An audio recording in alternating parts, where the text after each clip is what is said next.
हरि ओम नमो भगवते वासुदेवाय। श्री ओम नमो भगवते वासुदेवाय।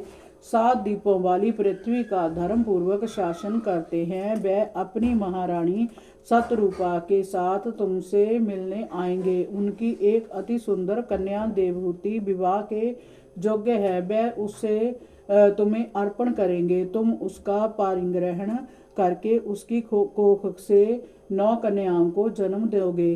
फिर तुम्हारी उन कन्याओं से विवाह करके लोकप्रीति के अनुसार मरीच और ऋषिगण पुत्र उत्पन्न करेंगे। तुम भी मेरी आज्ञा का अच्छी तरह पालन करके शुद्ध चित्त होकर अपने सभी कर्मों को मुझे अर्पित करके मुझको प्राप्त हो जाओगे। मैं स्वयं भी तुम्हारी पत्नी देवहूति के गर्भ से जन्म लेकर सांख्या योग की रचना करूंगा। ऐसा कहकर भगवान श्री अंतर ध्यान हो गए।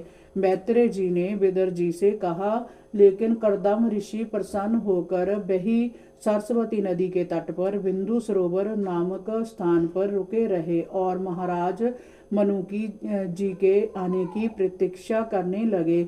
2 दिन बाद ही मनु और शतरूपा अपनी कन्या देवहूति के साथ वहां पहुंचे और देवहूति के विवाह का प्रस्ताव कर्दम ऋषि के सामने रखा। श्री कर्दम जी का आश्रम आध्यात्मिक रमणीक था। वहां का सौंदर्य देखकर देवहूति का मन आह्लाद से भर उठा था।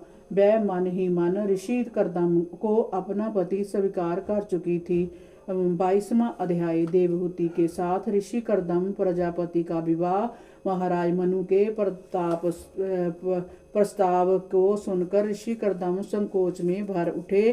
तब मनु जी ने उससे कहा, हे मुनिवर, वेद मूर्ति भगवान ब्रह्मा ने अपने वेद मंत्रों की रक्षा के लिए आपको अपने मुख से रचा है और उन सहस्त्र चरणों वाले विराट पुरुष ने आप लोगों की रक्षा के लिए अपनी सहस्त्र भुजाओं से हम क्षत्रियों को उत्पन्न किया है।